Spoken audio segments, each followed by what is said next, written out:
할렐루야. 네, 오늘 자리가 많이 비었어요.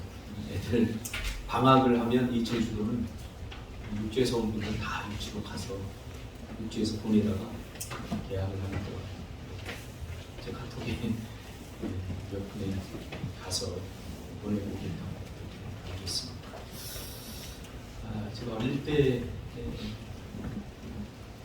동네 형이 저를 굉장히 이뻐해 주는 형이 있었는데 저를 업고 다니면서 뭐라고 시켜요. 저한테 바가지 있어요? 라고 물어보라고 그래요. 그럼 저는 물어보죠. 바가지 있어요? 그러면 애매서가 없다고 해요. 왜 그러냐면 거기가 슈퍼였거든요. 과자 파는 슈퍼. 바가지를 안 팔아요. 그곳에. 그곳에서 바가지 있어요? 라고 물어보라고 해요.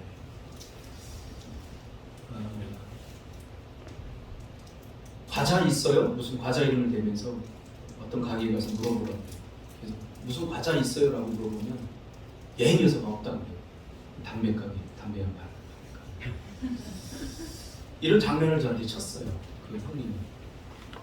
있어야 할 곳에 가서 물어봐야 되는데 없어야 할 곳에 가서 물어보게 하고는 좋다고 웃으면서 나왔던 그 형님이 기억이 납니다. 제주에 많은 사람들이 살아버리고 오지만 정착하지 못하고 많은 사람들이 떠나갑니다. 그 사람들을 보면서 제가 해주는 말이 있습니다. 지금 여기를 살아야 됩니다. 지금 여기. 제주에 있는 거. 그렇죠? 백화점 이런 거 없잖아요. 좋은 편의시설 이런 거 없잖아요. 이분들은 또 도시로 가면 맑은 공기를 찾을 거예요. 푸른 잔디를 찾고. 여기를 살지 못하는 거죠. 지금 여기를 살지 못하는 거예요. 오늘 본문의 제목이 지금 여기를 살라입니다. 우리가 살아가면서 매일 매순간 절대로 잊지 말고 기억해야 할 것은 우리의 삶은 지금 여기에서 이루어지고 있다는 사실입니다. 이미 지난 과거를 사는 것이 아니라 아직 오지 않은 미래를 사는 것이 아니라 하나님은 지금 여기를 살아가는 것이 구원의 삶이고 구원을 누리는 삶이라고 그렇게 말씀해 주고 있습니다. 하나님은 지금 여기 나와 여러분과 함께 하십니다. 하나님은 2021년에 함께 하는 게 아니라 2022년 1월 9일 지금 11시 25분 이 시간 이 제주 땅 상가리 1888-1번지 이곳에 우리와 함께 하십니다. 우리가 과거에 어떤 삶을 살았는가, 미래에 어떤 삶을 살게 될까 중요한 것이 아닙니다. 지금 여기서 내가 어떤 삶을 어떻게 살아가는가, 어떻게 살아가고 있는가가 중요하다는 말씀입니다. 많은 사람들이 제가 상담을 하면서 느끼는 게 있는데 뭐냐면 오늘을 살아내지 못한다. 과거에 붙들려 살고 아직 오지 않은 미래에 대한 두려움으로 돌아오고 살고 어떤 사람들은 과거에 함께했던 하나님에 의존해서 사는 사람들이 있습니다. 과거에 받은 은혜, 과거에 경험했던 하나님을 추억하며 사는 사람들이 있습니다.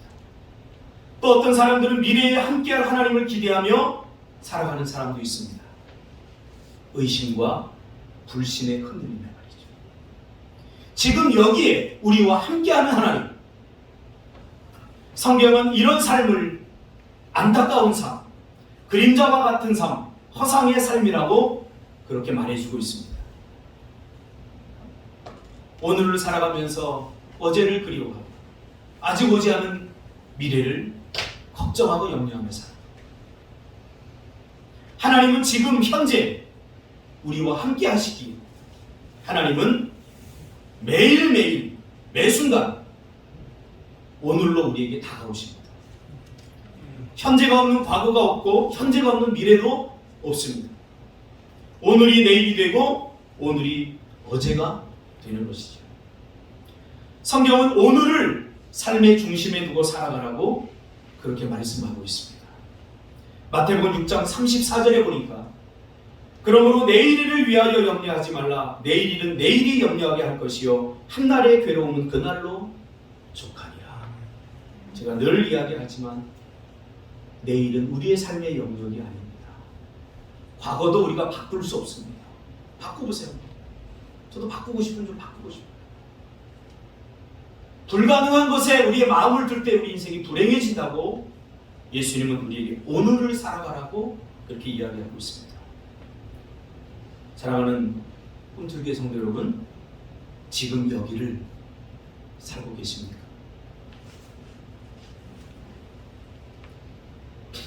이 데살로니가 교회는 사도 바울이 2차 전도 여행 때 약 3주간 머물면서 전도해서 세운 그런 교회입니다. 처음에 신실했던 평신도인 야손의 집에서 가정교회로 이 데살로니가 교회가 시작이 되었습니다. 대부분 이방인들이었죠. 그런데 아리스타고 세분도 같은 신실한 평신도 지도자들이 있었던 그런 교회입니다. 그곳에서 복음을 전할 때 유대인들이 폭동을 일으킵니다. 그러니까 사도 바울이 우리가 복음을 전했다 그러면 이 사도 바울의 전도 여행 그러면 우리가 여행으로 착각을 하는데 사실은 쫓겨다닌 겁니다. 이 사도 바울이 유대교에서 이 예수님을 만나고 이렇게 확 돌아서자 유대교 열심주의자들이 저 사도 바울을 죽여야 되겠다. 그래서 약 한 36명이 결사대를 조직합니다.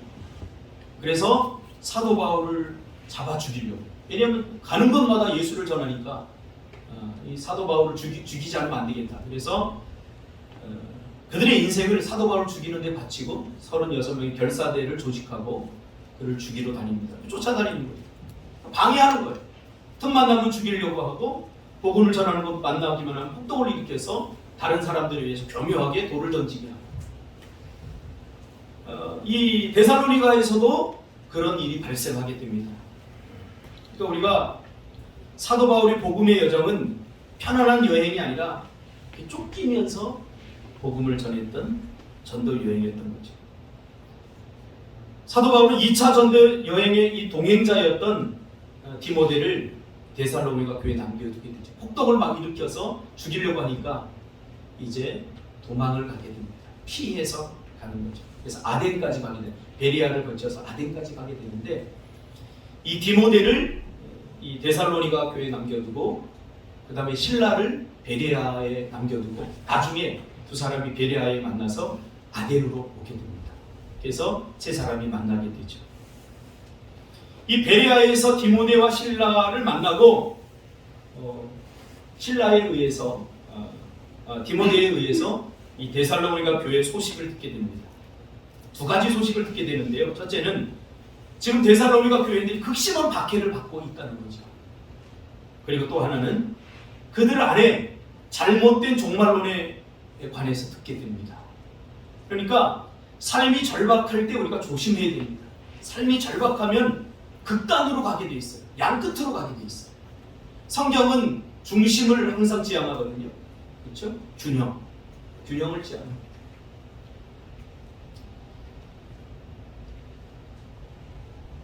계속 박해를 받고 신앙생활이 힘들고 어려우니까 이 데살로니가 교회 성도들 안에 어떤 마음이 들었냐면 예수님 빨리 왔으면 좋겠다. 종말론에 관심을 갖게 됩니다. 이해가 가죠. 삶이 내 스스로 끝내지 못하니까 우리 예수 믿는 사람들은 예수님이라도 빨리 왔으면 좋겠다. 저 그렇게 고백하는 사람들 많이 봤거든요.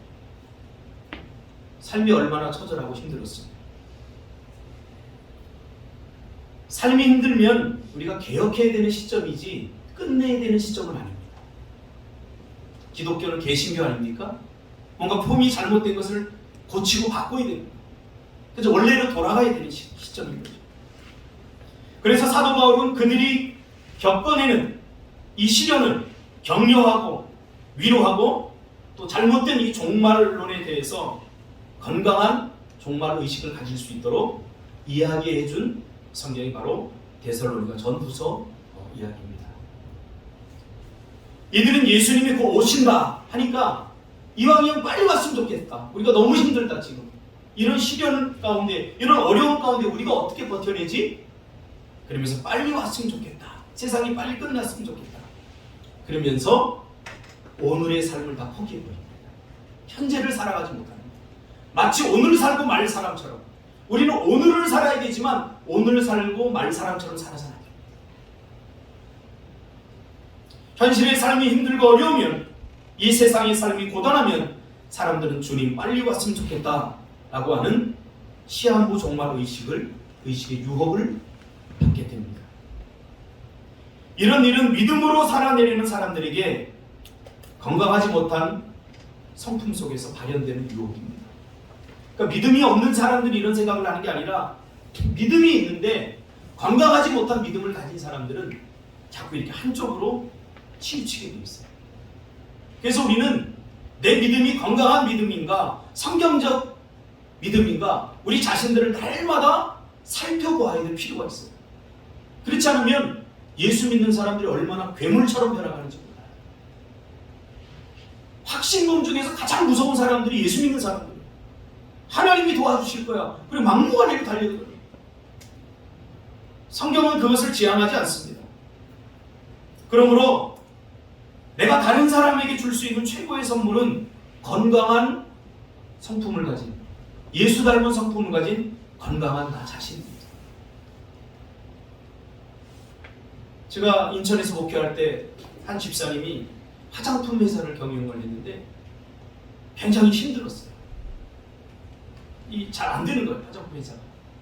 그러니까 이분이 성경 공부할 때마다 늘 저한테 와서 이야기하는 게, 그때 무슨 일이 있었냐면 북한 핵 문제 때문에 북한이 막 쳐들어오니 막 굉장히 막 위협을 할 때, 그래서 라면이 막 슈퍼에 동나고 막 그럴 때, 그때 이 집사님이 성경 공부를 하는데 내내 저한테 뭐라고 그러냐면, 갑자기 표정이 밝아져서는, 목사님 북한이 쳐들어왔으면 좋겠어요, 전쟁이 확 일어났으면 좋겠어요. 그래서 왜 그랬더니, 제가 너무 힘들어요, 삶이. 매일 돈 달라고 전화가 오지, 남편은 그냥 이 일을 잘 감당을 못하지. 그러니까 이 세상이 빨리 끝났으면 좋겠다는 거예요. 그럼 자기는 요즘 기도한다는 거예요. 하나님 전쟁이 일어나게 해주세요. 이렇게 될 수 있어요. 삶이 얼마나 힘들면 그런가요? 그러나 우리는 현실을 살아내야 됩니다. 지금 여기를 살아야 됩니다. 하루를 살아야 됩니다. 내일 전쟁이 일어난다고 할지라도 오늘의 삶의 몫을 우리가 포기하면 안 됩니다. 그럼 지금 여기를 살아내려면 어떻게 해야 됩니까? 오늘 본문 말씀뿐만 아니라 데살로니가 전체의 문맥에 흐르는 오늘을 살아내려면 어떻게 해야 되는가에 대한 흐름을 분석해 보면 몇 가지로 이렇게 이야기하는 말들이 있습니다.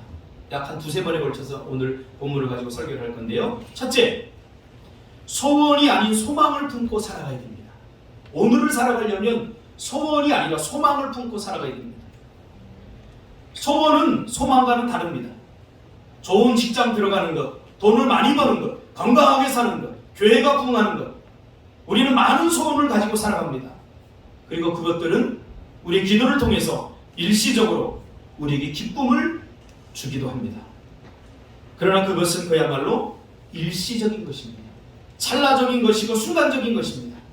정해진 시간이 너무 짧습니다. 그래서 소원에 집중하고 살아가면 지치게 되어 있습니다. 힘겹습니다. 고달프게 되어 있습니다. 하나님과의 관계도 소원적 관계로 엮여지면 안 됩니다. 그러면 우리는 그분과 인격적인 교제와 관계를 하려고 하기보다는 그분이 줄 수 있는 그 어떤 것에 관심을 갖게 됩니다. 소망은 하나님과의 건강한 관계 속에서 발생합니다. 그분과 친밀한 관계 속에서 우리는 소망을 얻게 됩니다. 일제시대 때 그 암울한 시대에 많은 목사님들이 현실은 바뀌지 않았지만 그러나 그들에게 소망이 있었습니다. 예수 그리스도에 대한 소망. 그래서 그 어려운 현실들을 소망을 가지고 이겨나갈 수 있었던 것입니다. 그들이 소원에 집중했다면 하나님 빨리 독립하게 해주세요. 소원에 집중했다면 그들은 곧 절망했을 것입니다. 소망은 하나님과 우리의 건강한 관계 속에서 발생합니다. 그분과 친밀한 관계 속에서 우리는 소망을 얻게 됩니다. 그분과 관계가 친밀해지면 우리는 굳이 많은 소원이 실현되지 않고 현재의 삶이 힘들고 고달프다고 해도 누가 봐도 행복하지 않은 조건과 환경이 있다고 해도 나의 소망 되신 주님이 나와 함께 해주심으로 기뻐할 수 있습니다. 상황은 변하지 않고 바뀌지 않았는데 주님이 나와 인격적인 친밀한 관계로 엮여져 있다면 나는 그것 하나만으로 만족하고 현실을 이겨낼 수 있다는 거죠. 얼마 전 예담이와 예원이 집사람이 이렇게 무슨 이야기를 하다가 저희 집사람이 내가 이제 올해 50이 되고 그러면서 나이 먹는 이야기를 막 하고 어디가 아프고 막 그래요. 그런 이야기를 하는데 돈을 많이 벌고 뭐 이런 얘기를 막 하는데 우리 예담이가 그런 얘기를 해요. 아빠는 아무것도 안 해줘도 되니까 오래오래 건강하게 우리와 함께 해주면 좋겠어. 할렐루야. 다 필요 없어. 그게 얼마나 가슴에 팍 다가오는지 하나님의 음성으로 들었어요. 야, 내가 얼마나 하나님을 많이 이용하려고 하느냐. 하나님이 여전히 나와 함께 하시는데 그것만으로 만족하지 못하고 하나님이 얼마나 서운하겠어요. 하나님 이거 주세요 저거 주세요. 하나님보다 하나님이 가진 것에 눈독을 들이고 있는 마치 수백억의 재산을 가지고 있는 이 아버지를 인격적으로 대하지 않고 그 인격적 관계로 엮이지 않고 그가 가진 재물에 탐하고 있는 자녀의 모습 같이 우리가 살아가고 있지는 않은가. 무엇이 우리의 소망입니까? 그분입니까? 오직 그분입니까? 아니면 그분이 줄 수 있는 어떤 것입니까? 주님 한 분만으로 만족하는 데서 소망은 온다 라고 데살로니가후서는 이야기해주고 있습니다. 이 말을 알아들을 만큼 이 데살로니가 교회 성도들은 영적으로 성숙해져 있었던 것입니다. 생각해보세요. 중현이가 엄마 우리 재산이 얼마야? 아빠 우리 재산이 얼마야? 이거야. 그래 알았어. 그리고 재산에만 탐하고 나에게 돈을 줄 수 있고 유산을 물려줄 수 있는 부모로 대한다면 저 가정이 얼마나 힘들겠습니까? 그래서 중현이가 엄마 다 필요 없어. 엄마 내 곁에만 있어주면 돼. 아빠 다 필요 없어. 그냥 아빠 내 곁에만 있어주면 돼. 할렐루야. 중현이 그러죠?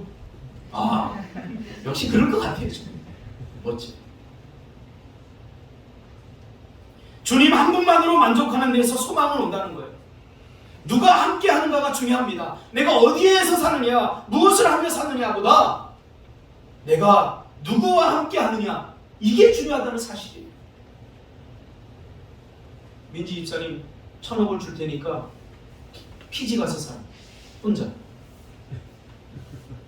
상원이 놓고.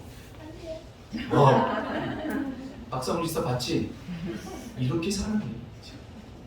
1,000억 필요 없지? 누구만 있으면 돼? 상원 집사님. 야, 상원 집사님 차를 더 좋은 거 사줘야 되겠지. 하나님과 우리 관계 속에서 이 순전함이 사라졌습니다. 순전함, 인테그리티합니다. 이 순전함. 욥기는 고난에 대한 문제를 다루는 것이 아닙니다. 욥기는 누가 고난을 이겨낼 수 있는가에 대한 답을 우리에게 주기 위해서 욥기가 쓰여졌습니다. 욥기를 어떤 사람들은 읽고 싶지 않대요. 욥이 당한 고난을 보세요. 얼마나 힘듭니까? 욥기를 읽기도 싫대요. 나에게 욥과 같은 고난이 올까봐. 그러나 욥은 누가 고난을 이겨낼 수 있는가에 대한 답을 주고 있어요. 순전한 믿음. 하나님 한 분만이면 됩니다. 라는 소망을 장착한 사람들이 고난을 이겨낼 수 있어요. 소원을 내려놔야 돼. 이제 소망으로 무장을 해야 돼. 하나님과의 관계가 순전함으로 이어진 사람, 그것에 사랑과 안정과 기쁨이 있습니다. 그 폭탄이 떨어지는 그곳에 아이가 엄마 품에 있으면 새근새근 잠이 듭니다.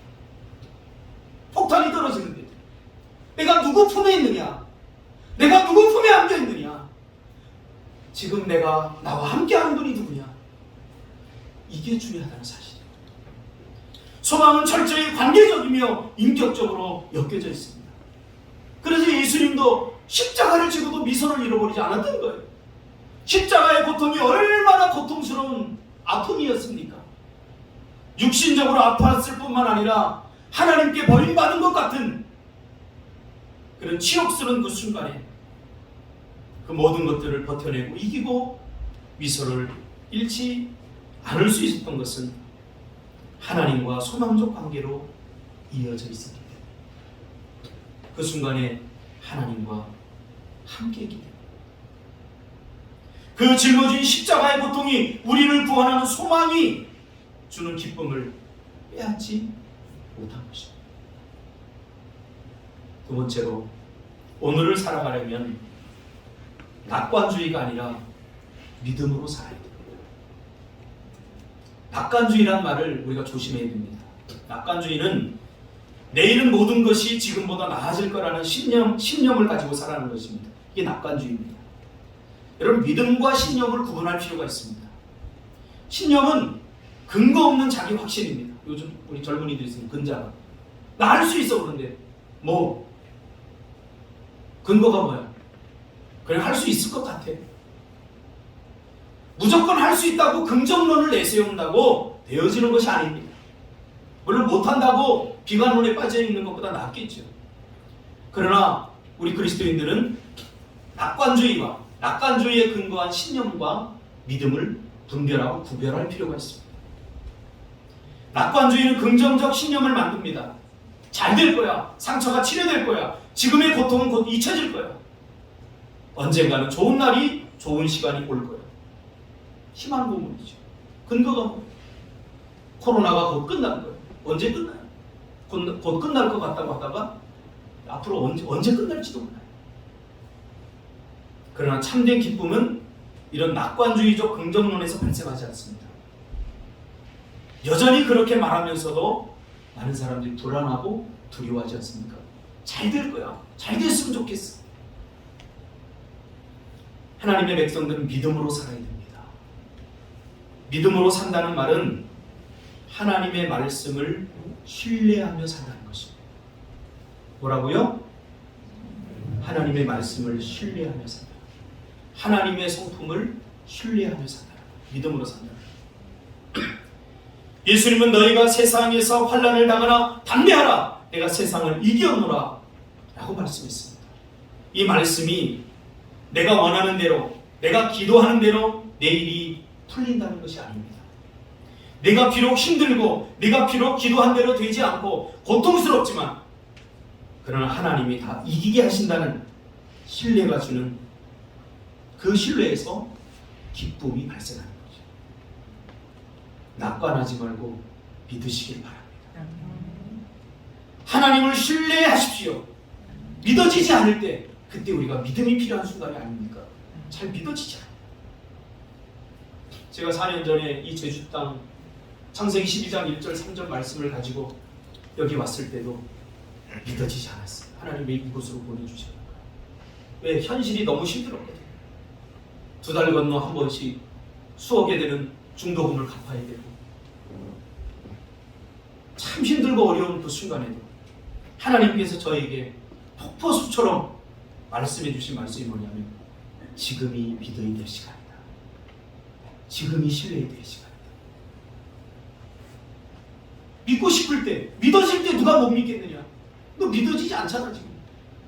이때 믿음이 필요한 순간이다.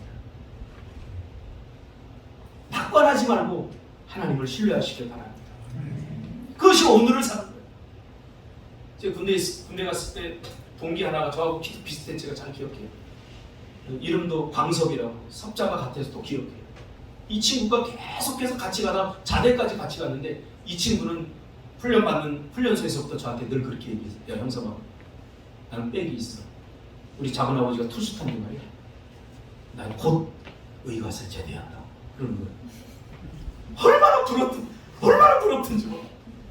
나는 뭐 별 2개가 아니라 별사탕도 못 먹는데 이 친구는 별 2개짜리 작은 아버지를 갖고 있어서 곧 사관에서 연락이 오고 훈련도 대충 받고 보충내에 있다가 자기는 곧 제대할 거래요. 참 부럽더라고요. 결국은 3년 내내 보병부대에서 저하고 끝까지 만기제되어 있습니다. 그 친구의 하루하루를 지내는 걸 보니까 힘겨운 나날들이었어. 3년. 저는 포기하고 야 죽었다 고생해야 되겠다. 그럼 다 내려놓고 군대에서 즐겼어요. 근데 이 친구는 오늘이냐 내일이냐 이 소식이 언제 되냐 기다리다가 자대하는데 한 달이 지나고 두 달이 지나고 세 달이 지났는데도 소식이 안 오는데 그래도 미련을 버리지 못하고 투스타에 대한 미련을 버리지 못하고 그렇게 하다가 3년을 버려버렸어요. 3년 동안 저는 거기서 연단받고 훈련받고 참 많은 것들을 얻고 왔지만 그 친구는 3년을 잃어버렸기 때문이죠. 여러분 오늘을 사시기 바랍니다. 여름은 더운 거고요. 겨울은 추운 겁니다. 여름 되면 겨울 되면 여름을 제발 그렇게 살지 마세요.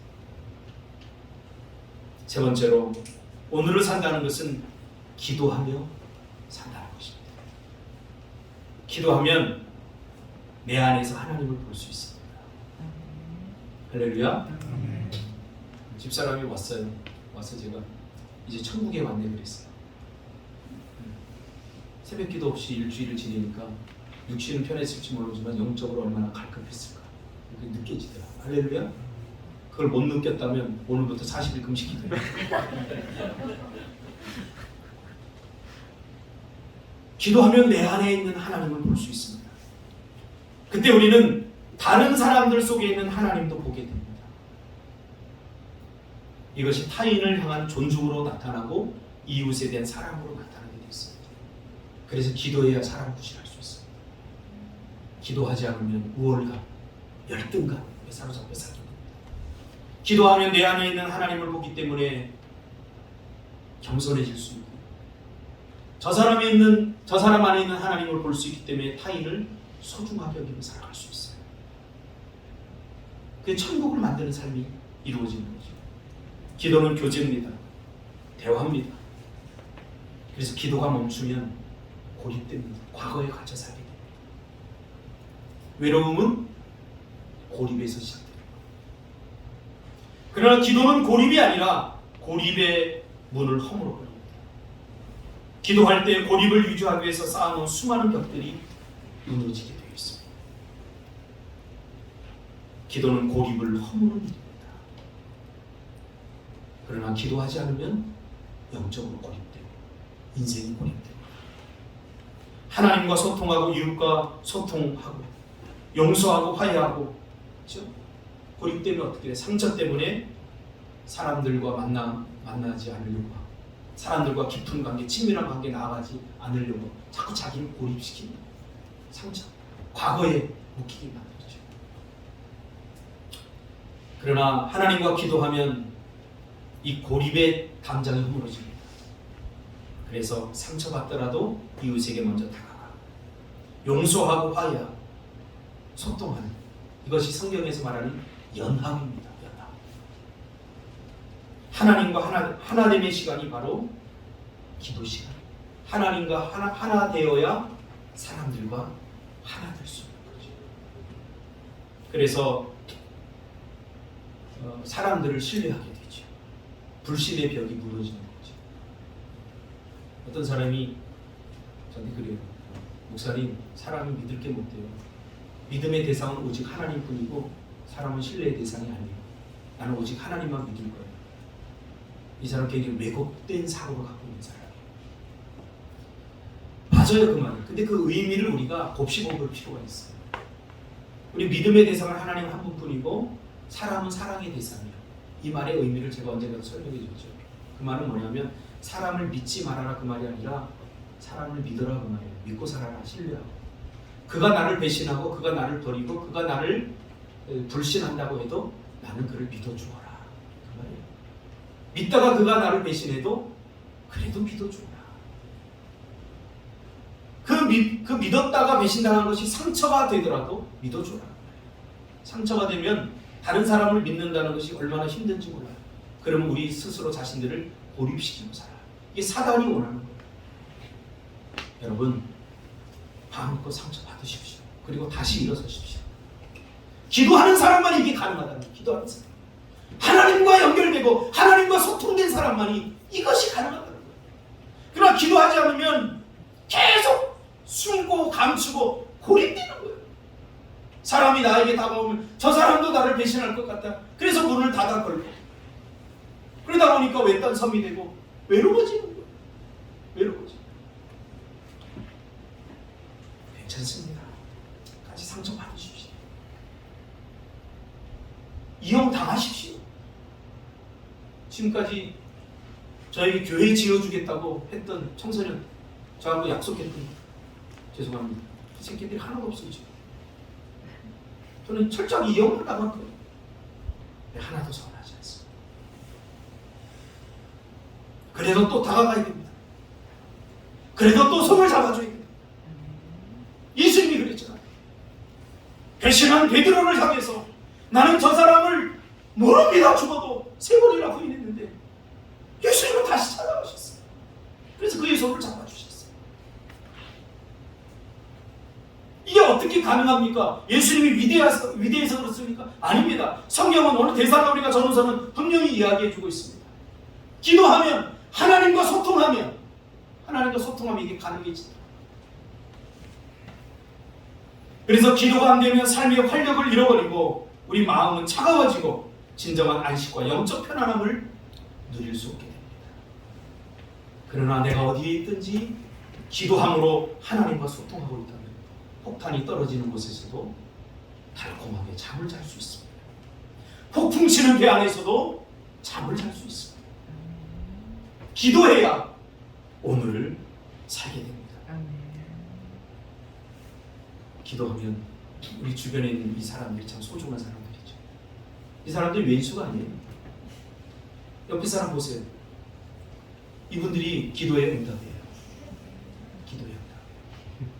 이 사람들이 하나님의 축복이에요. 왼수같이 보입니까? 빨리 회개하셔야 돼요. 하나님의 기도의 응답이에요. 특히 제주 땅에 와서 제주 사람들이 곁을 안 준다고. 제주 사람들이 얼마나 따뜻한데요. 왜 곁을 안 줍니까? 제주 사람들이 얼마나 좋은데요. 처음에는 뎁뎁거리는데요. 들어가 보면요. 얼마나 따뜻하죠. 이 옆에 귤밭 있잖아요. 그 우리 귤밭이에요. 할렐루야. 저한테 못 살게 막 굴길래 제가 그래도 인사하고 막 정중하게 돼 있더니 미안하다고 귤박스를 매번 갖고 오고요. 며칠 전에는 목사님 저 귤 따드세요 그러는 거예요. 할렐루야. 거기 한라봉도 있어요. 귤 사드시지 마시고 그렇다고 무조건 들어가서 동네 사람들 한 10명 데리고 가서 따면 안 돼요. 몰래 와서 따드세요. 다 우리 귤밭이니까. 지금 여기 지금 이 시간이 중요하고 내 인생에 있어서 지금 여기 여러분 주위에 있는 사람들이 소중한 거예요. 과거에 어떤 사람과 함께 했느냐 중요할 수 있죠. 앞으로 어떤 사람과 함께 할 것이냐 그것보다 지금 여기 있는 사람들이 지금 여기가 하나님의 기도입니다. 괜한 시간 낭비하지 마십시오. 살아도 산 것이 아닌 삶을 살지 마십시오. 지금 여기 지금 이 시간 하나님이 우리와 함께 하십니다. 기도하겠습니다.